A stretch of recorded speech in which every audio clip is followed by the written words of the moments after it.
this is the first again in our series of the academic year. And for those of you who don't know, I'm a professor in the Global Studies and Geography Department and the co-director, along with my dear colleagues, Carolyn Eisenberg and Marty Melkonian, of the International Scene series. Some of you may know the International Scene is part of the Institute for Peace Studies, and that in turn is part of the Center for Civic Engagement.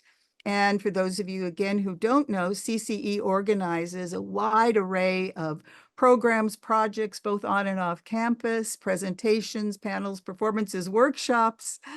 And obviously, not all perspectives or interpretations can be included in any one of these events, but we like to think of our whole campus throughout the semester as one great dynamic dialogue and debate. One of the signature events of CCE is coming up on October 23rd, our annual Day of Dialogue. And it's a real feast of events and talks, and encouraging all of you to participate. And of course, given the urgent situation in Ukraine and Gaza, in so many places, there'll be a particular focus on American foreign policy. And in fact, the next International Scene talk will also focus on American foreign policy and the coming election, the urgent election. Aaron Mate, who is a journalist and producer, will speak on October 10th. Same place, but different time. That will be in the 11:20 time slot. And because, of course, it's so very important to practice political fitness in these times, we want to encourage, of course, everyone to vote. And the good news is, the very good news is that for the first time, Hofstra students can vote on campus, thanks to the good work of Professors Phil Dalton and Rosanna Parati. So we're very pleased about that. Quickly about the format today, our esteemed speaker, Jeff Sachs, will share his insights for about 25-30 minutes, after which we'll open things up for discussion, keeping in mind that tuition-paying students, of course, have priority. And we'll entertain your comments and questions through the chat function. And hopefully you'll keep those succinct and short. And then if students do need to leave, please do so quietly. But we are so very grateful that Jeffrey Sachs has taken time out of his super busy schedule. If anyone here thinks they have a busy schedule, it is nothing compared to his. And of course, many of you know he is a world-renowned economist, economic professor at Columbia University, where he's also the director of the Center for Sustainable Development. Some of you may know he was also the former director of the Earth Institute. He's now president of UN Sustainable Development Solutions Network. And as you'll see, he is interested in this interrelationship between so many of these issues. He's the founder and chief strategist of Millennium Promise Alliance, which focuses on poverty. So he focuses on sustainable development, on nuclear policy, on poverty, on all of these issues, and walks the talk. He's been the advisor to several UN secretaries general and other world leaders. He's worked on the Millennium Development Goals. He was even the commissioner for broadband for sustainable development. So interested also in the sustainable use of technology. And by the way, these are just a handful of his projects and initiatives and relationships in which his leadership has really been central. Some of you know, like Noam Chomsky and Martin Luther King Jr., both connected the triple dangers of nuclear war, environmental destruction, and of course, the terrible consequences for democracy of poverty and discrimination. And he too is focused on these multiple and interrelated threats to life as we know it. And thank heavens, he is interested and concerned about everything, everywhere, and all the time, because that's probably the only way we're going to be able to survive this precarious stage of human history. I like to think of him also as a real visionary pathfinder, helping us all to find a way towards challenging, often overwhelming maze of problems that we all face. I love to go back to Antonio Gramsci, who said, we have to think pessimistically, but act optimistically. By pessimistically, meaning critically, meaning realistically. but acting optimistically with spirit and creativity and courage and care. In addition to all of this critical work, crucial work on economics, energy, nuclear policy, poverty, and social justice, Jeff Sachs is that pathfinding global citizen who thinks critically and creatively, and through his example calls all of us to act. He reminds us that another world, a better world, a saner, more just and peaceful world is still possible if we can face these difficult realities and act together. So please join me virtually but enthusiastically to welcome scholar, teacher, leader, activist, pathfinder, and model global citizen, Jeff Sachs. Thanks so much for being with us, Jeff. It's my pleasure, and thank you for that over-the-top kindness in your introduction. We should talk about issues that the students are interested in and concerned about. I can speak on, I could speak at length, as I love to do, about any of our wars or challenges, but I will speak briefly, very briefly, even less than the 20 minutes, because I'd really love to field questions or comments, because there's plenty of room for concern right now, and even more than concern. This is our world situation is dire. I'm sorry to say. I don't want to be overly dramatic for no reason, but I do want to be suitably dramatic because these are very difficult and dangerous times, and we are extremely poorly led right now. In the United States, our policies make no sense. They are risking our safety every day, and they are risking the world's security every day. So this is extremely troubling. You mentioned the multiple challenges that we face. The world is in a dramatic time of disruption. We have hot wars. We have today's horror of Israel pulling off the wounding of several thousand people on their pagers. I've never heard of such a thing until a couple of hours ago, attacking Hezbollah and wounding apparently several thousand people. We have talk of nuclear war in Ukraine, and even our CIA director, and never trust a CIA director, period, because their job is to lie and cheat. But our CIA director saying, don't worry about nuclear war, which is just a fine thing for him to say without an explanation of why we're even talking about this risk, because it's real. So of course we should worry about it. We have the hottest year in, of course, the world's recorded history of the last 150 years, but perhaps for the last 130,000 years, actually, for the known reason that we have warmed beyond anything the Earth has seen since an earlier geologic epoch. We're just out of the range of the Earth's temperature during the entire Holocene, or period of civilization. So we have an environmental crisis, we have raging wars, we have major geopolitical tensions between, and more than tensions, but let's say tensions between the US and China, and outright war between the United States and Russia. And it is an outright war, not even just a proxy war in which Ukraine is doing the fighting, because it's quite clear there are Americans on the ground targeting missiles, attacking Russia, and it's extremely dangerous what's going on. And we're not solving any of these problems right now. This is, to me, really shocking. I'm a bipartisan complainer, by the way. I don't see any administration from certainly Clinton onward, when we've had the chance to work for peace and solve the big environmental issues, because 1992 it was the year of the Earth Summit.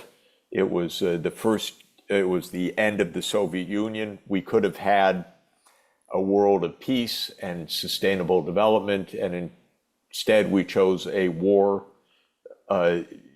time. We chose war instead of peace, and we chose absolutely unsustainable policies and unsustainable environmental practices for the last 32 years since 1992. So I think there are two things I could say at the start. The bad news and the good news. The bad news is the United States has provoked a great deal of this unrest and instability. The good news is if we got our head on straight in terms of policy and work together with other countries in the world, we could actually solve the problems that we face. So the problems are not unsolvable. Even very tough problems like human-induced climate change have solutions. Quite practical, albeit complex solutions of energy sector decarbonization, changes of land use, changes of agricultural practices, and so on. But the solutions exist, but we're not applying them, and certainly not applying them at scale. So what is going on? My view is we have the wrong approach to our world, and the United States is not alone in that, but I put us as actually the most destabilizing force in the world, because the US has been the most powerful country in the world during the last 30 years. And so US decisions have had the biggest ramifications in the world. And the government's consistent decisions have been for war rather than for peace. And remember that since the 1990s, we've been almost in nonstop war. We were at war with Iraq in 1990, the so-called first Iraq War. In 1999, we were at war with Serbia. In 2001, the US invaded Afghanistan after 9/11 and stayed for 20 years of occupation. In 2003, the United States invaded Iraq under false pretenses to overthrow that government. In 2011, the United States basically backed mercenaries and jihadists to overthrow the government of Syria. In the same year, the United States went to war against Libya. In 2014, the United States government overthrew the Ukrainian government. And since 2014, the US has been arming and escalating a conflict in Ukraine that is an extraordinarily costly, tragic, devastating war that has claimed about 600,000 Ukrainian dead, hundreds of thousands wounded, and a significant number of Russians also dead and wounded. And now the United States is complicit in what I regard as a genocide in Gaza. It's the mass slaughter of tens of thousands of innocent people in the service of an extremist Israeli ideology, in my opinion, which is to dominate the so-called occupied territories of Palestine, which were captured by Israel in the 1967 war, and in which millions of Palestinians live, and therefore live under a very brutal and cynical Israeli occupation. And my own view is that Israel wants this as a permanent state of affairs. And of course, the Palestinians do not want to live as fifth-rate and frequently harassed and even killed non-citizens in a larger Israel. And so there is nonstop unrest. And every few years, Israel has done what they call mowing the grass, which means killing many hundreds or thousands of Palestinians. But this time is the worst because it's probably at least 100,000 dead in Gaza so far. And perhaps when the demographers really do their forensic work, maybe a couple 100,000. We just don't know because people are dying and not found. People are dying of disease, of deprivation, of hunger, of lack of access to basic medical services, and they're not counted in the 40,000 that's reported, but they are definitely victims of Israel's mass slaughter on a civilian population in Gaza. So we're at nonstop war. And if you go back, this is my whole life is the US at war, because in the 1960s was the Vietnam War, which then dragged in, we willfully dragged in Cambodia and Laos. We had the Contra Wars. We instigated the Soviet, or tricked in a way, the Soviet Union into its invasion of Afghanistan with the CIA operation in 1979. We funded Iraq to attack Iran in 1980. It's just a nonstop, extraordinarily violent approach to the world. So why is this? Well, it's not in the service of your well-being or my well-being, that's for sure. It is in the service, first of all, of an idea, which is American hegemony, that America should rule the roost, and anyone who gets in the way at their peril. So we change regimes, overthrow governments, launch coups, do covert operations, and every few years launch very overt wars, so that the people who we want to govern in America's interest are in power. That's our foreign policy. And our grand strategy, so-called, is to be the world's hegemon, the unchallenged world superpower. To my mind, it's, if I could use a non-technical term, crazy. What do we want to be the world's unchallenged power when we're 4.1% of the world population? And there's 95.9% of the world that doesn't want us to be the dominating power, that just wants peace, prosperity, and security. But we're deliberately butting our noses into everybody's business for the sake of showing who is the big policeman on the block. And it is the ultimate reason why we're in these perennial wars. Why are we in the war in Ukraine? Because the United States told Russia, we will put our military bases wherever we want, up to and including your border, the 2,100-kilometer border with Ukraine.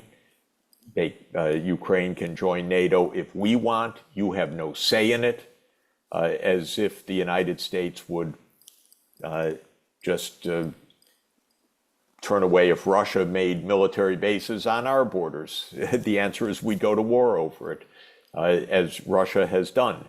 But the United States refuses to see things from the perspective of the other side. And by the way, every time I say the US, I mean the US security state.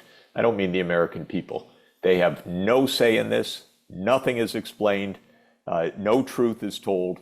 So this is not about us who are on the Zoom today. This is about decisions made by the President of the United States, the National Security Advisor, the U.S. Secretary of Defense, so-called, a nice euphemism, the Joint Chiefs of Staff, the major military contractors, the Armed Services Committee in the House and the Senate. This is a small group that decides on issues of war. And for them, it's been war all the time. So it is in the service of this idea of U.S. unipolarity. It's probably also in the service of the arms contractors making a lot of money. War is business, ultimately. For us, it's a cost, but for Raytheon, Northrop Grumman, Boeing, General Dynamics, Lockheed Martin, it's on the profit side. It's an income side. It's not a cost for the American people and for the people on the receiving end of these weapons. It's a terrible cost. But for the arms contractors, it's business, and war is business. And I'm sure that this is also part of the motivation. Part of the motivation is grandeur, hubris, arrogance, and part of the motivation is greed. Let me say, none of the motivation that I can see is about security. We are not threatened by China or by Russia. We're not threatened by Palestine. We are not threatened except in one way and one way only in the United States, and that is nuclear war. And that's why everything that our government is doing is making us less safe rather than more safe. Russia does not threaten the United States in any way other than through nuclear war. And for that, it's an absolutely serious threat. So my view is, well, let's try to keep a little distance between the two sides so that we don't talk about this, rather than pressing our noses right up to their border and then having our CIA director trotted out to say, don't worry, they're not going to launch a nuclear war, as if he really knows. Because if they are threatened, they will, just like we would. And so this is the biggest mistake that we make, is that this is not about U.S. security. This is about U.S. hubris. And this is the great drama. When it comes to Israel, when it comes to any of these crises, and I'll pause here because I really would like to go to discussion, I'm setting the scene a little bit. When it comes to Ukraine, it's clear how this war could have been avoided, and it's clear how it could have been stopped on any given day. In fact, let me just recount for you that before Victoria Nuland and Hillary Clinton and others, especially Victoria Nuland then, in that moment, helped to overthrow a Ukrainian president who wanted neutrality. Until that moment, Russia had no territorial demands of any kind on Ukraine. The idea that Russia had an insatiable desire to conquer Ukraine is stupid. It's completely false. There's not a shred of evidence for it. But then we overthrew a government. Well, then problems start. So President Putin said, I'm not going to let NATO grab our naval base in Sevastopol. And Russia took back Crimea. It didn't do that before the coup. It did that after the coup. Then the eastern part of Ukraine, the two oblasts, Lugansk and Donetsk, said, we don't want to live under this coup-led government, which is really extremist Ukrainian nationalists. We're ethnic Russians. We want at least autonomy so we can use our language, our culture, and not be bothered by you who have just overthrown the government that we supported. And so these two provinces broke away. The Ukrainian army, backed by the United States, started to attack them. A peace deal was made called the Minsk Agreements. The Minsk Agreements could have ended the war, but the United States told the Ukrainian government no need to enforce the Minsk Agreements. That's autonomy. Why would you give autonomy? You just assert your rights. And so the US broke the Minsk agreements and war ensued for a number of years. Then in 2021, Putin said, look, you got to stop. We need to enforce the Minsk agreements, and you need to stop pushing NATO to Ukraine. Both perfectly logical, plausible, and, my view, correct objectives. And the United States said no to both of them. Said, no, we don't have to have Ukraine follow through on promises that it's made, the Minsk agreements. And second, no, Ukraine joining NATO is our business. It's not your business. That's literally the US position, that Russia has no say in whether the US military establishes missile sites and military bases along a 2,000-kilometer border. But of course it's Russia's say as well as ours, and we should be negotiating it. But I know that the United States government did not negotiate for one moment with Putin over this issue. So this is why that war occurred. The war could have ended at any time by the United States simply saying NATO will not expand to Ukraine, saying it publicly, saying it in a way that could be put into peace settlement, blessed by the United Nations. Then we'd have clarity about what this is all about. But the United States refuses to do this because these people who brought on this war say until literally today, Stoltenberg, the Secretary General of NATO, just said it again, Ukraine will be part of NATO. Well, I guarantee you, Ukraine will never be part of NATO because there will be ongoing war until that idea is off the table or until we escalate to nuclear war, one of the two. So, or Ukraine is utterly defeated on the battlefield. So it's really three possibilities: perpetual war, complete defeat, or nuclear war. Take your choice. All of them are terrible compared to what is readily achievable, which is peace based on the United States stopping this push for hegemony. When it comes to the Middle East, my own view is that the two-state solution has been there on the table in international law since 1967, and Israel doesn't want it. But Israel should not have the power to veto political self-determination for the Palestinian people. Who gave Israel that power? Only Israel and the United States. So when the United States says, well, we want a two-state solution, but the two sides have to agree on it, that's fatuous. Israel does not want a Palestinian state. Then what? Oh, we say, well, Israel doesn't want it, so it's not going to happen? No.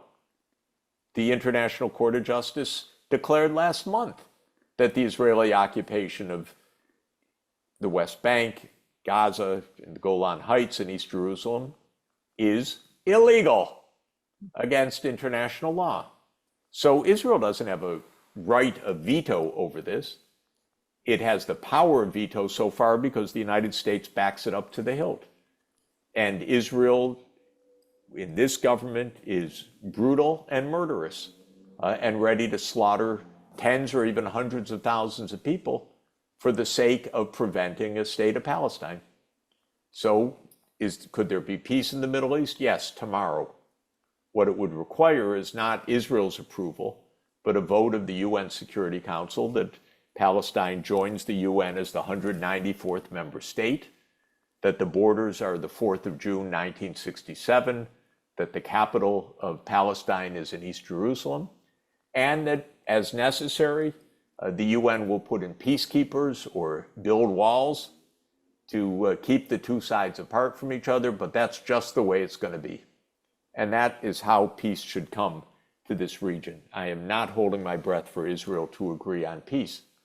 And they think, why should we? We have the United States at our back. The fact of the matter is it's going to get Israel destroyed, this attitude. This is absolutely reckless, because one day the United States is going to say, we're not interested, because young people in this country already know how horrible this policy is, and many of us older people do as well. And so this is really an untenable, reckless gamble of Israel that's going to end up in a complete disaster. So that war could end today, not because Israel says so, but because the UN says so. Let me stop there. I think the key on conflicts is to understand them, to understand their history, to understand their underlying politics, to remember the famous dictum of von Clausewitz, who is the war theorist of Germany, who wrote in On War in 1832 that war is the continuation of politics with other means. So when you see war, think politics. When you think peace, think politics. You need a political solution to end a war. And the United States isn't looking for political solutions. It's looking for dominance. And therein lies the reason why we are in these endless wars. So let me stop there and turn it back over to you, Linda. Great. Thank you so much for that intro. I'm also eager to share some of the comments from the chat. One of them is about, of course, the additional environmental consequences of these both proxy and direct wars, the absolutely catastrophic effects on the environment. So the speaker or the questioner is saying, what about, what are some possible solutions on that front? So Yes. again, it looks like the cause is war, but. Yes, let me tell you about the surreal meeting that I was at COP28, which was last year's climate conference. And there was a session called Security and Climate Change. So I thought I would go, and there were some NATO officials there at the front table. I thought it was going to be about how we can't cooperate if we're at war, how war is the opposite of sustainable development and so forth. It was actually, and I'm not kidding you, it was actually these officials talking about how they're going to make the tanks and the planes with green technology. And how we're going to have solar powered tanks so that we can kill people without carbon emissions and so forth. I made some rather nasty comments and left the room. But yes, there are, by the way, significant direct effects of war on the environment. But I think the real cost of war is that it completely deflects attention, political capital, and the vital cooperation needed to address issues like climate change. It directs them towards killing and destruction. And we don't even get to the problem-solving part. We barely speak to China these days, for example. We don't speak at all to Russia. How are we going to solve global climate change if we're not even talking to each other? And believe me, we're not. So that is really the harm. We say, by the way, the United States, because it's almost like school children, how naive and simplistic it is. Yes, we have our tensions with China, but we will continue to cooperate on climate change. Please give me a break. If they really understood anything, they would understand we cannot cooperate with the hostility, the sanctions, the saber rattling, the planning for war over Taiwan, and the idea of the United States, oh, we'll cooperate on this one, but we won't cooperate on this one, is puerile. It's juvenile. It doesn't work. I see it with my own eyes. I know these diplomats. You cannot parse things this way. Cooperation requires trust, it requires hard work, it requires extensive diplomacy, and with the kind of hostility that we have right now, it's not present.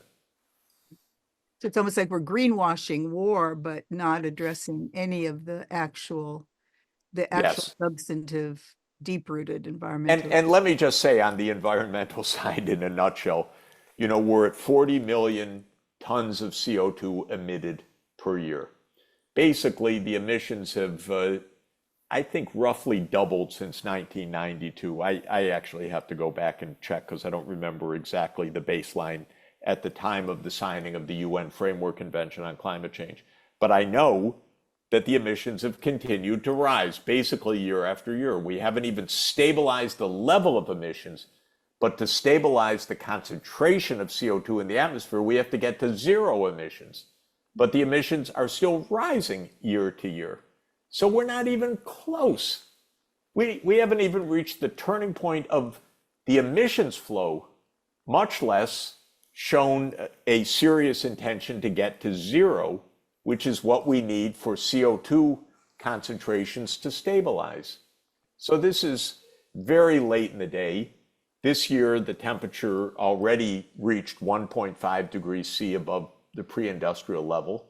That was the limit we said we will avoid. Partly it reached that because it was an El Nino year in the Pacific, so there was a interannual temporary jump. It's not 1.5 on long-term trend yet, but it will be very soon. So the environmental crises, the triple crises of climate change, loss of biodiversity, and mega pollution are continuing apace. And in our country, not only do we have the wars, but we also have a political system still pretty much dominated by big oil and big coal. It hasn't really changed. It's corrupt, and it's bad. I've got 9, 10, 11, 12 messages. So here's again, I'm going to try to focus on students. How could international law instruments such as the UN or the ICJ, or for that matter, the ICC, help resolve some of these international issues?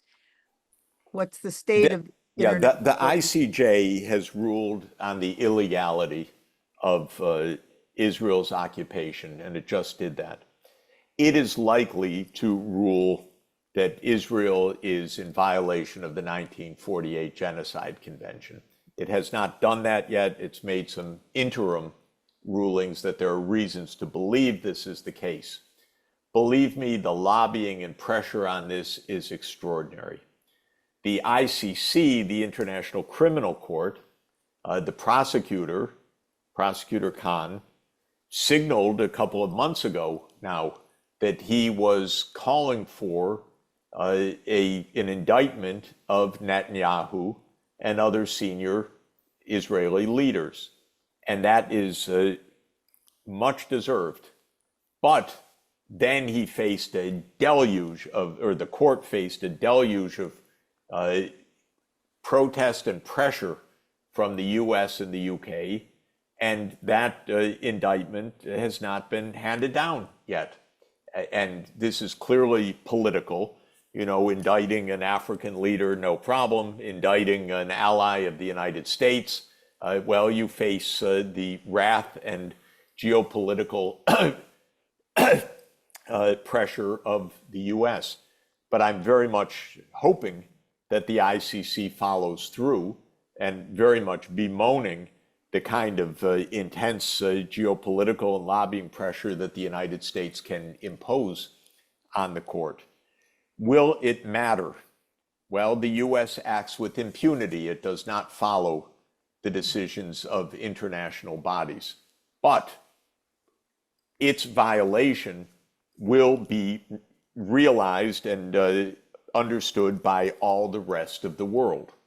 And that, I believe, is pressure and leverage.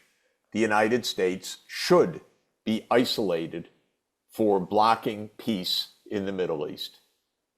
It does not only deserves it, it's what is needed to help the public in the United States understand that world opinion is on the side of peace and on the side of a two-state solution, and that the United States is really the sole obstacle to that. As I've explained, I don't regard Israel as an obstacle to the two-state solution because I think it's not Israel's right to interfere in Palestine's self-determination. So I think that the world could go ahead justly and practically with creating the Palestinian state in a safe way as a UN member state, if it chooses to do so. Thanks. Here's one from one of my students. The mindset of war is the business of war instead of peace. And if that doesn't change, what do you believe the state of the world will be in the future? I think we all feel dire about that. Yes, you know, I think that the U.S. Approach to war is not universal. So one idea is, well, the U.S. behaves just like every major power behaves. And one of my good friends and someone I admire very much, Professor John Mearsheimer at University of Chicago, maintains the position that he calls offensive realism, which is that it is by nature the fact that great powers struggle with each other and that we're trapped in that struggle because they're fighting for survival, they're fearful of survival, and that leads them to conflict.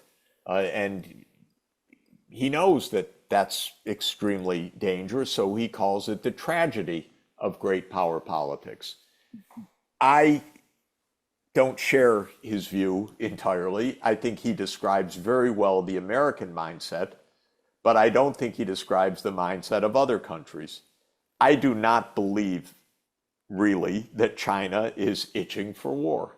And based on my several time per year visits to China, my discussions with Chinese leaders and Chinese scholars, I think they have absolutely no desire to meddle in American affairs, to create pressures with the US, but China does not want the United States to divide China by trying to pry off Taiwan. China had that experience in the 19th century. It actually lost Taiwan, which was part of the Qing dynasty, to Japan, which conquered China, won a major war in 1895, and China doesn't want to have it happen again. So this is, in my view, the real context that the US has this war mentality. It behaves as if it's under threat. But what is the threat? China could not possibly invade the United States. It's not even possible. China could destroy the United States with nuclear arms, as we could destroy China, as we could end the world. But that's a different matter. That's a reason for prudence, not a reason to believe that China is going to conquer the United States. So we need real realism, not realism of continued conflict, but actually realism of the relative safety of the major powers, but for the risk of nuclear war, and then direct our attention to lowering, and I would say to zero, the risk of nuclear war. And that, to my mind, is the right kind of policy to pursue. Here's a question back to the Middle East about, but it could apply elsewhere. If the US clearly can't be an honest broker in the Middle East, since it's the sponsor of the opposite, who could play that role, right? Could it be, countries like Norway, which have, but, where's there some hope? Yeah, the only, first, it's interesting. What do the different parts of the world say about the Palestine-Israel crisis? First, the Arab countries and Iran are very explicit, and they've made clear statements back in November last year at a summit in Riyadh, and then in April this year at an Arab League meeting in Bahrain, that they support the two-state solution. This is important, everybody, because it means that the general claim of Israel that they have no one to talk to, that they face implacable foes and so forth, is a propaganda lie. It's not a reality. The Arab and Islamic countries have said, we want peace. We want normal relations with Israel when there are two states. So this is, this is really important. Then there are the other major powers, Russia, China, India, which is also a major power, but not in the sense of being a permanent member of the UN Security Council. There is no difference in principle between the US, China, and Russia on the Middle East issues. Everyone claims to want peace. Everyone claims to support the two-state solution. This is not a divide between the major powers. That's a good thing. So what's stopping peace? The United States is stopping peace. Why is the US stopping peace? Because it's siding unconditionally with Israel. Why is it siding unconditionally with Israel? Well, that's a question mark because it's not in American interest, but probably the Israel lobby is the best single explanation of that phenomenon. Why did such an absolutely disreputable, violent, murderous leader like Netanyahu get 58 standing ovations in the US Congress? Probably because those congressmen giving the standing ovations are on the payroll of AIPAC and others. I mean payroll in the sense of, I should be clear, receiving campaign contributions from AIPAC and related organizations. So this is really the problem. So who could be an honest broker? Just about anybody else. But I would say China, India, Russia, Brazil, the so-called BRICS countries could play a very big role. The Arab and Islamic states will confirm their desire for peace. The United States needs to understand it's becoming more and more isolated or completely isolated and completely estranged from US public opinion, which is aghast at what's happening, especially young people, but not only young people. Here's one from political science student who says, if it's not on us when it comes to foreign policy blunders, what do we do? And certainly we can see some of the reactions in the protests that have spread throughout the country, including here at Hofstra. And where is there the hope for change? Well, first of all, I'm extremely proud of students all over the country for standing up for justice for the Palestinians, knowing the difference of genocide, which is what's happening, and legitimate defense, which is not what is happening. And the students have been on the right side of this issue. And unfortunately, administrations across the country, including at Columbia, called the police instead of absolutely expressing admiration for the students' sense of justice.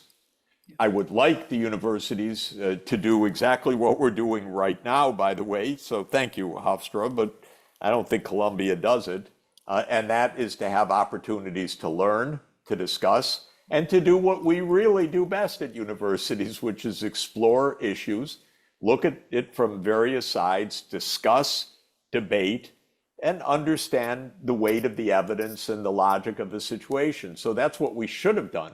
Instead, they called the police on students at Columbia. And this is absolutely unacceptable. So what should the American people do?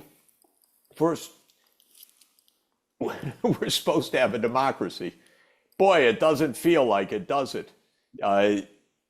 We happen to have a president that I don't know if he's functional anymore. We don't really know because he's kept from view. He's kept from the American people. He doesn't communicate. So we don't really even know what the situation is. But in general, our presidents don't talk to us.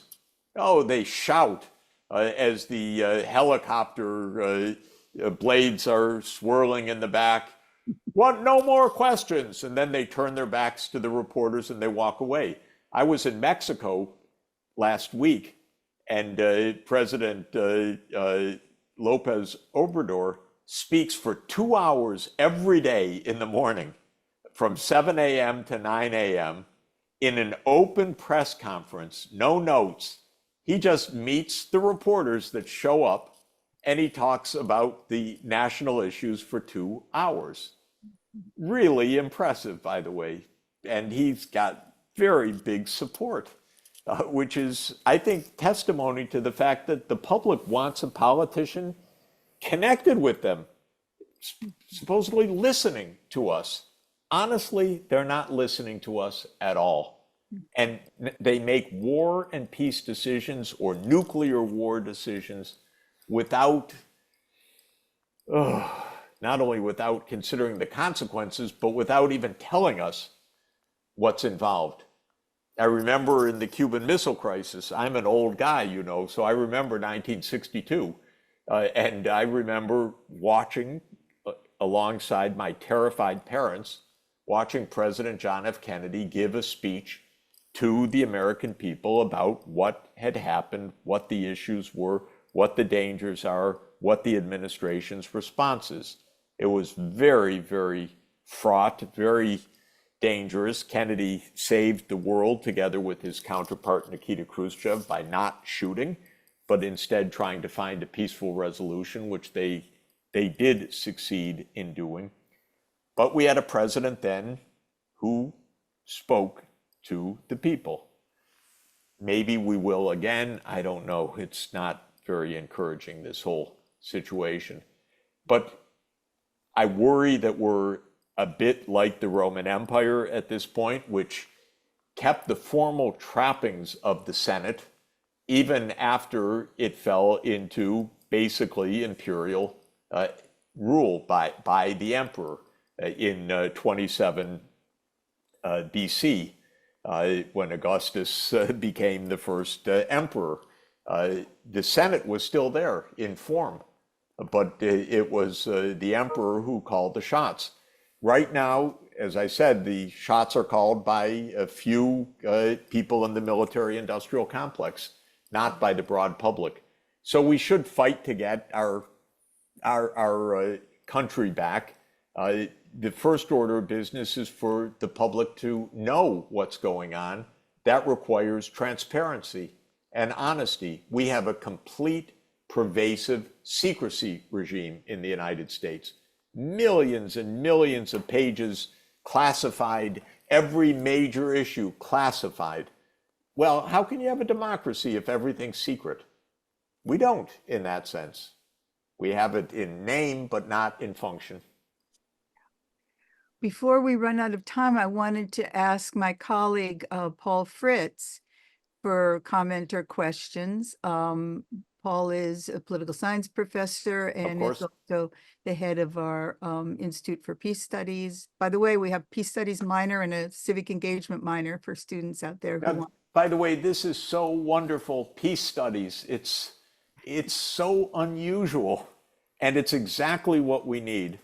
And I'd like to ask the School of Peace Studies a question, if somebody could send me some references afterwards, because I'm really serious about my question.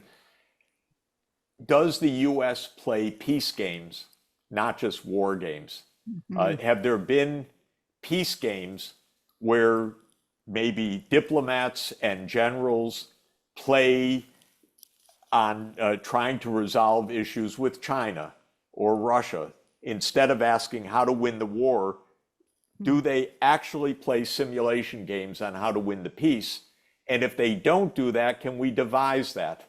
Yes. So that we could have peace games but in a serious way, because you have to learn diplomacy, you have to learn negotiation. You have to be told at the end, you know, you should not have fired that shot, or that nuclear war was not necessary. Here was the path to peace, and you missed it. And this is what I would like people to learn. But I don't know if they're learning that. So it's a question for you. If somebody could come back with some references for me, I'm eager to learn. Challenge accepted. We will. Great. Great. Paul, did you want to add something? Well, I have many questions actually, but let me first say, Dr. Sachs, thank you for giving your time to hear. Regarding your last question, I don't know if there are peace games, but it is an interesting idea. Good. If you'd like to follow up, since you're the School Sure. of Peace, I would really like to. I will see. I will see. Okay, good. Though my questions for you, I'm one. Let me say, I'm as dedicated to peace as anybody, but I study war. Yeah. Right. As an oncologist studies cancer. Yep. Right. To understand the causes. And what strikes me with your framing with a lot of this, and I'll just be upfront. I disagree with some of the framing you've put. Yep. I want to focus on the Ukraine war going on. And I'm sure you've gotten this question and perspective many times, but I'd like to hear your response. Your explanation really just is assuming defensive motivations by all actors except the United States. Yes. And let me say, I think that there's a lot of research to suggest that that's not the case. It's not that Russia is a uniquely aggressive actor, but in fact, a declining state that is having declining status. We know very well from political science literature that they are more aggressive than other states.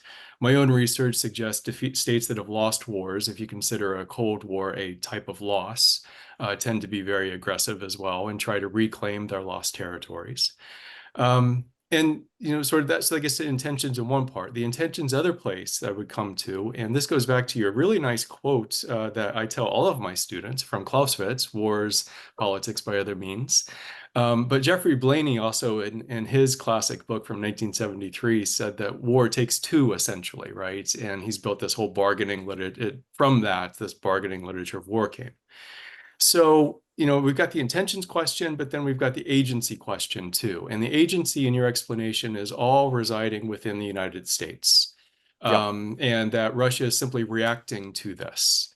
And I would ask sort of, where's the agency for Ukraine in deciding to potentially be part of wanting to be, at least with the regime since 2014, wanting to be part of NATO, but also agency of Poland and Hungary in the 1990s, and today Finland that joined NATO. And I would suggest that they did this. Nobody was forced to do this, of course. In fact, you can look back at Lithuania in 1991, as soon as the Soviet Union was breaking up.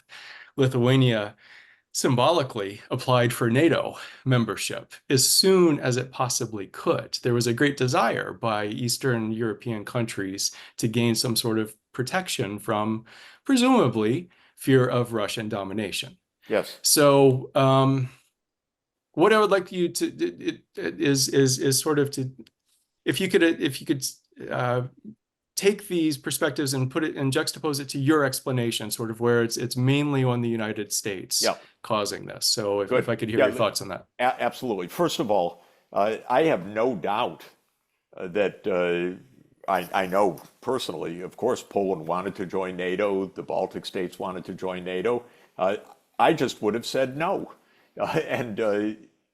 And Mexico may want someday to have a military treaty with China to establish Chinese bases because Mexico feels threatened by the United States. And I would say, hell no, no way.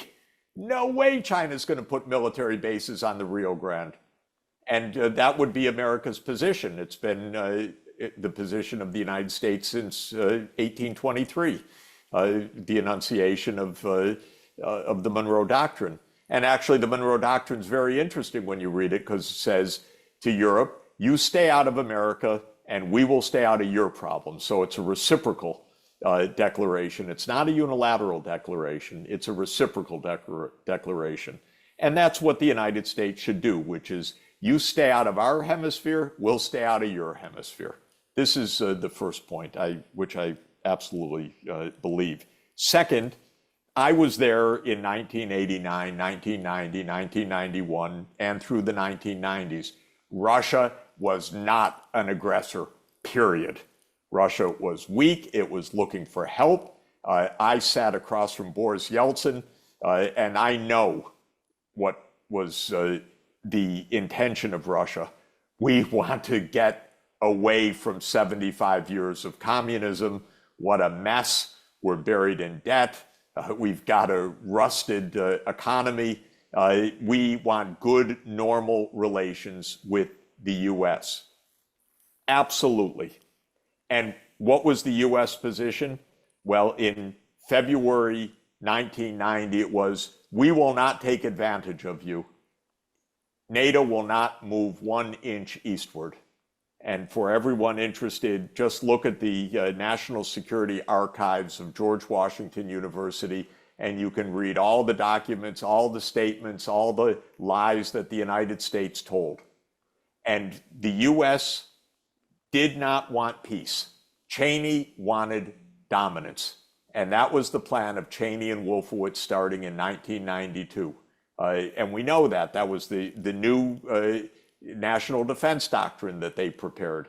And it became embarrassing because it was so aggressive in 1992 that it had to be edited and been hidden from view.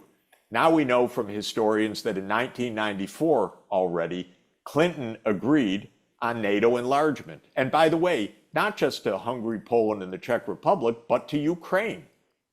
And we know in 1997 from Brzezinski's article on a strategy for Eurasia in the Foreign Affairs Journal, he laid out the most aggressive strategy. And the whole idea was clear, that he made clear in the global chessboard, that basically, a la Mackinder, he who controls Ukraine, controls Eurasia. He who controls Eurasia controls the world.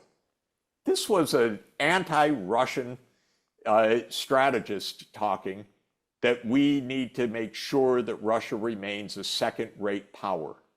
There wasn't one bit of Russian aggression anywhere in the 1990s. There was NATO expansion. There was the bombing of Serbia for 78 days.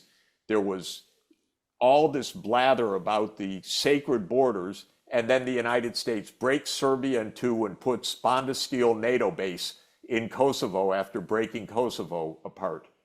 Then comes the next spate of wars: Afghanistan 2001, Iraq 2003, the unilateral US withdrawal from ABM in 2002, and 7 more countries in NATO enlargement in 2004. You know, Russia couldn't even catch its breath. And by the way, then we had our esteemed leadership, the classic names of the US neocons making the Committee for Chechnya. You know, if you look at that Committee for Chechnya, it's the gold-plated neocons. Do you think they even knew where Chechnya was on the map? Do you think they gave a damn about Chechnya? Of course not. They were out to break up Russia. And but they say it, by the way, decolonize Russia. Russia's next. Soviet Union collapsed, Russia will collapse. This was hostility. I say it's basically analogous. You're in a prisoner's dilemma. Both sides are playing the defect. Then comes along Gorbachev and says, we'll play cooperative. And Baker runs up and says, okay, we'll play cooperative too. And then Russia plays cooperative, and the United States says, oh, no, we're going to play defect. And that's how they played the 1990s. Russia was not the aggressor. I watched it with my own eyes, day by day. The United States could not take peace for an answer. And by the way, Putin kept saying, please stop already. And in the 2007 Munich Security Conference, he said, look, you've already expanded NATO 10 times to the east. stop now, do not go further. And then, of course, my colleague Victoria Nuland has to, she's the NATO ambassador then, she and Bush Jr. lead the call for NATO enlargement to Ukraine and Georgia at the Bucharest summit in 2008. That was not a defensive action. That was an offensive action. Absolutely offensive. And our current CIA director, William Burns, wrote a famous memo in early 2008 explaining to Condoleezza Rice, it could not be more neuralgic to Russia what we're doing. We knew what we were doing, but these people don't give a damn. They know that the United States should be able to do whatever it wants. So this was not us being defensive, and it didn't take two to make a war. It took one to keep pressing until we went over the edge. And we went over the edge February 22nd, 2014, when the United States participated in the Maidan coup. And that was a coup. That was a violent takeover of the government. And Victoria Nuland was absolutely the US point person for that. And if you have any doubts, I was told face to face, standing in the Maidan, how much US, I won't go into more details, paid for the Maidan. Well, God, we should not be paying for an insurrection. And we would not like it if we discovered that China had funded January 6th, 2021. We just would not like that at all. We funded the Maidan. I was told that one 50,000, that one 5,000, that one 10,000. So my answer to the question is, this is a clear case where this is really the prisoner's dilemma, where we said we would cooperate mutually, and then we cheated. And the other side kept saying, no, come on, come back to cooperation, come back to cooperation. And finally, Putin decided, not in 2000, not in 1999, not in 2001, not in 2004, not in 2007, but in 2014, okay, we're done. Now we go back to defect. So we go back to the non-cooperative game. It took him 15 years to reach that conclusion. That's my interpretation of the events. Paul, any reaction? So my question would be this: if it was about NATO expansion and keeping Ukraine out, and effectively Ukraine was kept out of NATO because of Russian occupation in the eastern Donbass, there still has to be a choice for war by Putin, period. Yes, he chose in February 2022. He chose for war, right? No, wait. We started the war in February 2014. He escalated in 2022. He chose to invade and try to decapitate the Ukrainian government in February 2022. But we decapitated the Ukrainian government in February 2014. So we started the war. I'm talking about the war, Professor Sachs, the actual war where hundreds of thousands of people have been killed. Yeah, I'm talking about the war started in February 2014. That's when the war started. I would disagree with the characterization as a coup, of course. But it wasn't just a coup, because the next thing was that the Ukrainian army attacked the breakaway provinces. So that's the start of the war. The breakaway provinces were also supported by Russian military forces. They were supported by the Russian military. That is correct. Right. Exactly. Yes, because there was a coup. You cannot play this game and expect peace. The United States instigated this. So you can start the clock whenever you want. I started in 1990, February 9th, when James Baker said not 1 inch eastward. We are cheaters and liars. And I just explained the whole chronology. And then we overthrew a government, and we want them to keep staying peaceful until they're part of NATO. No, it's not going to happen. It's just not going to happen. And that's the problem. And we are almost out of time. I think we can all agree that we want to become less cheaters, less liars, better, focus on a better future that is more just, and where our own country changes course and is hopefully addressing the real immediate, urgent needs of peace and Maybe, Linda, I could say to Paul one other thing, which is, Great. however one interprets it, we could have had peace at any moment by declaring that NATO will not enlarge to Ukraine. And I urge that every single day. I urge that to Jake Sullivan. I urge that to the administration. We came close to that in April 2022. And then, as Victoria Nuland recently explained, no, we told the Ukrainians not to do it. So that's our choice.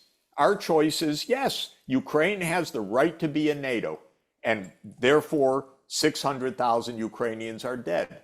I'll tell you, Mexico does not have the right to make a military alliance with China.